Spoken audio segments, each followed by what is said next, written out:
ام حسبتم ان تدخلوا الجنہ، کہا تم سمجھتے ہو کہ جنت میں یوں ہی چلے جائیں گے؟ تم سے قبل جو لوگ تھے انہیں جھنجھوڑ کے رکھ دیا گیا، یہاں تک کہ وقت کا جو نبی تھا وہ بھی پکار اٹھا مالک تیری مدد کب آئے گی؟ تو پھر ہم نے کہا بس اللہ کی مدد آیا چاہے۔ تو اللہ تعالیٰ نے ابتلا رکھی ہوئی ہے، ابتلا سے اس کو گزرنا پڑے گا، جیسے بھی گزرے۔ اللہ مال دے کے بھی آزماتا ہے اور غربت دے کے بھی آزماتا ہے، یہ دونوں آزمائشیں ہیں اس کی۔ کبھی صحت دے کے آزماتا ہے، کبھی بیماری دے کے آزماتا ہے، کبھی فراغت دے کے آزماتا ہے، کبھی مصروفیت سے آزماتا ہے، کبھی بھوک سے آزماتا ہے، کبھی انواع و اقسام کے کھانے فراواں دے دیتا ہے، اب آزمائش ہوتی ہے۔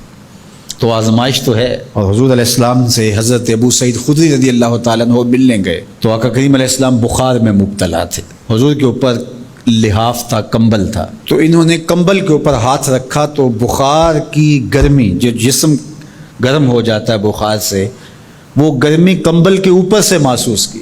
تو حضرت ابو سعید نے عرض کی یا رسول اللہ یہ کیا؟ فرمایا ہم کو تکلیفیں دوہری ملتی ہیں، اجر بھی دوہرا ملتا ہے۔ سب سے زیادہ تکلیفیں انبیاء کو آئی، سب سے زیادہ تکلیفیں نبیوں کو پہنچی ہیں۔ پھر جو نبیوں کے خاص لوگ، متبعین خاص، ان کی عادات کو اختیار کرنے والے۔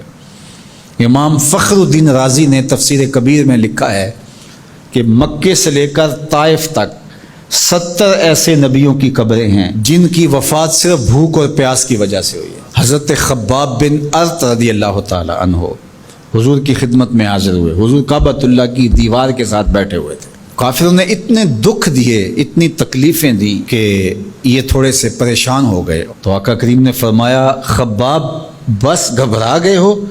تم سے قبل ایسے لوگ بھی گزرے ہیں جس کے جسموں کو لوہے کی کنگھیوں سے چیرا گیا، حتیٰ کہ ان لوہے کی کنگھیوں کے دندانے کے نشان ان کی ہڈیوں پہ پڑے، ان کی لکیریں ان کی ہڈیوں پہ آئیں، اور یوں لوہے کی کنگھیوں سے ان کی بوٹیاں نوچی گئی، اور ان کو کہا گیا دین کو چھوڑ دو۔ انہوں نے کہا جو کرنا ہے کر لو، ہم دین کو نہیں چھوڑ سکتے۔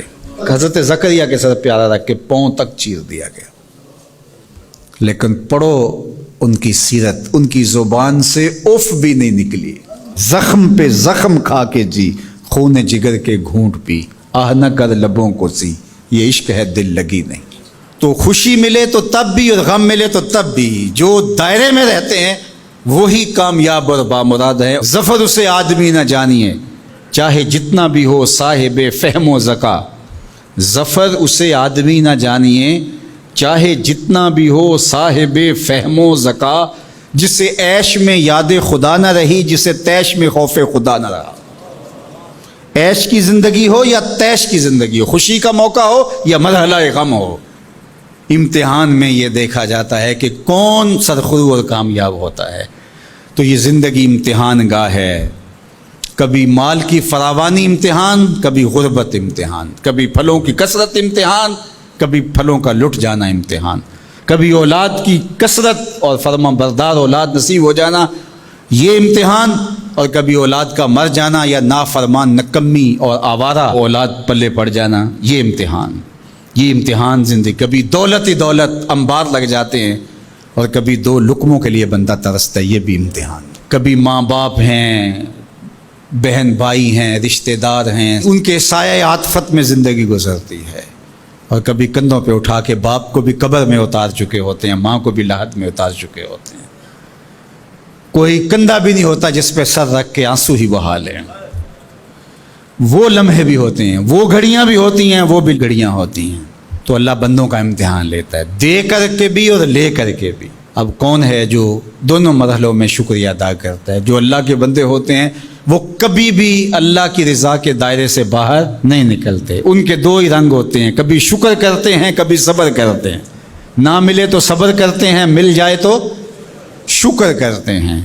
اور پھر ان کے پاس فراوانی ہو تو اپنے اطراف میں رشتہ داروں کو، اعزاء کو، اقربا کو، گلی محلے کے لوگوں کو، جو ایسے حالات کے اندر جس کے پاس فراوانی ہے وہ اپنا مال لوگوں کی ضرورت کے لیے نہیں نکالتا، وہ ناکام ہے امتحان میں۔ چاہے وہ کوئی بھی ٹائٹل رکھتا ہو، وہ چاہے پیر کا ٹائٹل اس کے پاس، چاہے عالم کا ٹائٹل اس کے پاس، چاہے وہ سیاستدان ہو، چاہے وہ کچھ بھی ہو، اس مشکل وقت پر جو ضرورت مندوں کے کام نہیں آتا، اگر اس کے پاس گنجائش ہے تو وہ امتحان میں ناکام ہو گیا، وہ اپنی سفید پوشی کا آخری حد تک بھرم نہ ٹوٹنے دے۔ تو میں اور آپ لمحہ لمحہ امتحان گاہ میں کھڑے ہیں۔ میں ممبر پہ بیٹھا ہوں تو میں بھی امتحان میں ہوں، آپ یہاں بیٹھے ہیں آپ بھی امتحان میں ہیں، فیکٹری کے مالک بن کے سیٹ پہ بیٹھے ہیں آپ بھی امتحان میں ہیں، اقتدار کی مسند پر بیٹھنے والے سب سے بڑے امتحان میں ہیں، کیونکہ سب سے زیادہ تو ان سے پوچھا جائے گا نا۔ اللہ تعالی ہمیں اس امتحان میں کامیابی دے، اور اللہ تعالیٰ اس وقت ملک کے جو حالات ہیں اپنے کرم سے ان کو درست فرما دے۔